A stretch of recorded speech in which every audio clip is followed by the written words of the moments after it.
කවුද මේ සපුමල් කියන්නේ? වල පරක්කම් බහුගේ පුතෙක්ද? කියන්නේ කෝට්ටේ රාජධානියත් එක්ක ඔහුට තියෙන සම්බන්ධය මොකක්ද? ඇත්තම සපුමල් වැඩික්ද? හයවන පැරකුම්ට ළමයි තුන්දෙනෙක් ඉඳියට උලකුටි දේවී කියන්නේ කවුද? අපි කතා කරමු මේ ඔක්කොම. හරි පුතේ. අද අපි කතා කරමු සපුමල් කුමාරයා ගැන. ඇත්තටම කවුද මේ සපුමල් කුමාරයා කියලා කියන්නේ? ඔයා දන්නවා කෝට්ටේ රාජධානියේ ආරම්භක පාලකයා කවුද? හයවන පැරකුම්. ඉතින් මේ පළවෙනි පාලිකයා වෙච්ච හයවන පැරකුම්ට ඉන්නවා ළමයි තුන්දෙනෙක්. ඔයා අහලා තියෙන්නේ ඔය කතාවනේ. ඔයා දන්න විදිහට සපුමල් කුමාරයා, ඊට පස්සේ අම්බුලගල කුමාරයා, ඊට පස්සේ උලකුඩිය දේවිය. ඉතින් මේ දරුවෝ තුන්දෙනා ගැන ඔයා අහලා තිබ්බට ඔයා දන්නවද සපුමල් කුමාරයයි අම්බුලගල කුමාරයයි කියන්නේ හයවන පැරකුම්ගේ ළමයි දෙන්නෙක් නොවන බව? ඔහුට එන්නේ එකම එක දියණියක්. එයා තමයි උලකුඩිය දේවිය. ඉතින් මේ උලකුඩිය දේවිය විවාහ කරගන්නවා නන්නූර් තුනියාර කියලා එක්කෙනෙක්. ඊට පස්සේ ඔහුට ජයබහු කියලා කුමාරයෙක් ඉපදෙනවා.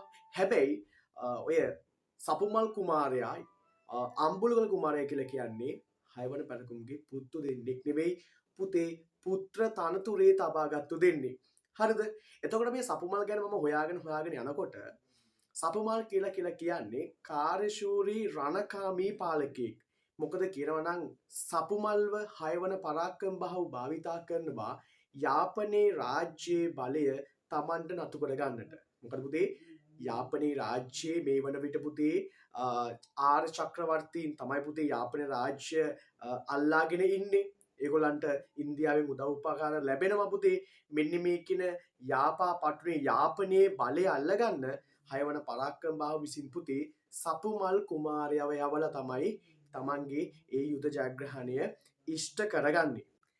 මේ සපුමල් මලබාරයෙන් පැමිණි පනික්කල කියන එක්කෙනාගේ පුත්‍රයා බවට පුතේ පුතුකීසි වාර්තාවල සඳහන් වෙලා තියෙනවා. එතකොට තමන්ගේ පුත්‍ර තනතුරේ තියාගත්ත මේ සපුමල් කුමාරයව හයවන පැරකුම් විසින් පුතේ යාපනයේ රාජ්‍යයේ අවනතභාවය ලබා ගැනීම සඳහා මම කලින් කිව්වා වගේ ඔහුව යවනවා.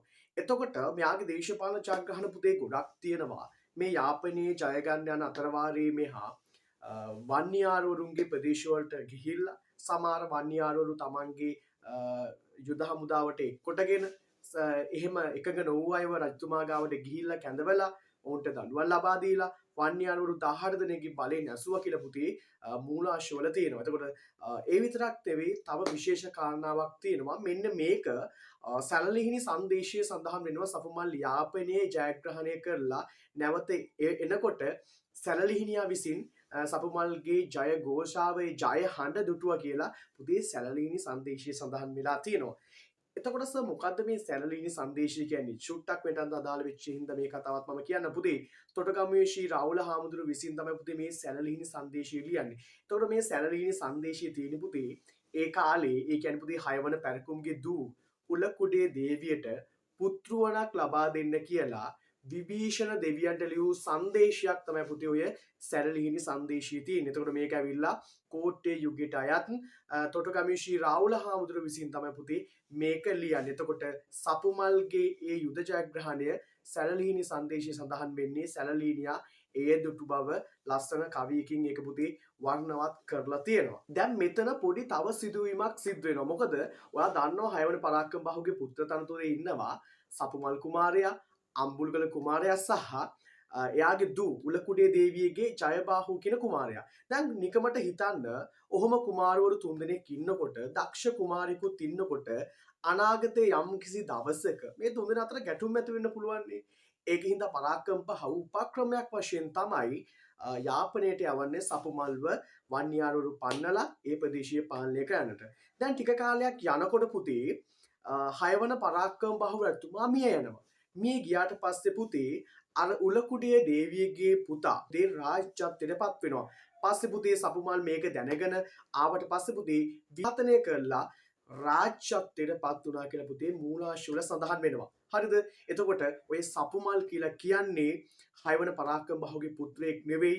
ඔහුව අරන් හදාගත්තු නැත්නම් පුත්‍ර තනතුරේ තබාගත්තු පුද්ගලයෙක්. එතකොට අම්බුල්ගල කුමාරයා කියලා කියන්නේ ඔහුගේ සහෝදරයෙක් පුතේ. ඊට පස්සේ ඒවා මතක තියාගන්න 6 වන පරාක්‍රම බාහුවට ඉන්දිය දියණිය තමයි උලකුඩිය දේවිය. එයා විවාහ වෙනවා නන්නූර් තුණයාර එක්ක. එතකොට ජීවිතේ කවදාකවත් ඔයාලට කවුද මේ සපුමල් කියන්නේ? අම්බුල්ගල කුමාරයා කියන්නේ කවුද? උලකුඩිය දේවිය කියන්නේ කවුද කියලා ඔයාලට දැන් අමතක වෙන්නේ. ඊට පස්සේ මේ අය රාජ්‍යත්වයේ පත්වන්නේ පුතේ වෙන වෙන නම් වලින්. ඒ නම් පිළිවෙලින් පුතේ මම ඔයාලට මතක තියාගන්න පහසුට මෙන්න මෙහෙම කියලා දෙන්නම්. හරි පුතේ මේකෙදි සපුමල් රාජ්‍යත්වයට පත් වෙන්නේ 6 වන බුවනක බහුව විදියට. ඔහුගෙන් පස්සේ ඔහුගේ සහෝදරයා අම්බුල්ගල කුමාරයා පුතේ 8 වන වීර පරාක්‍රම බහුව විදියට රාජ්‍යත්වයට පත් වෙනවා. මේකෙදී සපුමල් ගැන ඉගෙන ගන්නකොට ඔයා විශේෂ කාරණාවක් ඉගෙන ගන්න ඕන. දැන් සපුමල් රාජ්‍යත්වයට පත් වෙනවනේ පුතේ.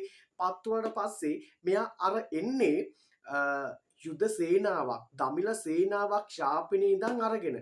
ආවට පස්සේ මේ කෝට්ටේ රාජධානිය තුල ටික ටික දමිළ ජනගහනයක් වැඩි වෙනවා. ප්‍රදේශය තුල දමිළ ජනතාව ගැවසෙනවා. ඉතින් මේක හින්දා මෙයා දමිළ ජනතාවත් එක්ක වැඩිපුර ඉන්න හින්දා සහ දමිළ ඒ සෙන්පති වලට විවිධ නම්බු නාම තනතුරු ප්‍රදානය කරන හින්දා පුතේ මෙයාට ප්‍රදේශීය තුල පුතේ කැරැල්ලක් ඇති වෙනවා සපුමල්ට විරුද්ධව. ඒ කැරැල්ල පුතේ අපි හඳුන්වනවා සිංහල සංඝය සිංහල පෙරළිය කියලා හඳුන්වනවා. එතකොට මේ සපුමල්ට විරුද්ධව සිංහල නායකයන් සිංහල ජනතාව විසින් ඇති කර කැරැල්ල අපි කියනවා සිංහල සංඝය සිංහල පෙරළිය කියලා. විශේෂ කාරණයක් ගැන පුතේ මෙන්න මේ සපුමල්ව චම්පක පෙරුමාල් සෙම්බගත් පෙරුමාල් කියලත් මේ සපුමල් කුමාරයව හඳුන්වනවා. ඉතින් ඔය විදිහට ඔයාට අද දැනගන්න හම්බුණා කවුද මේ සපුමල් කියන්නේ කවුද මේ 6 වන පරාක්‍රම බාහුවල කියන්නේ ඇත්තටම ඔහුට කවුද ඉඳපු ළමයි ටික කියලා. ඉතින් මේ වගේ ඉතිහාසයේ වැදගත් තොරතුරු ඔයාලට දැනගන්න අවශ්‍ය නම් අපේ channel එක පුතේ subscribe කරලා තියන්න. ඉතින් ඔයාට සාමාන්‍ය පෙළ ඉතිහාසය ලස්සනට සුන්දර ඉගෙන ගන්න ඕන නම් ඔයාලට පුළුවන් අපේ පන්ති වල සහභාගී වෙන්න. ඉතින් පහළ description එකේ අපේ phone numbers දාලා තියනගෙන සුබ දවසක් වේවා.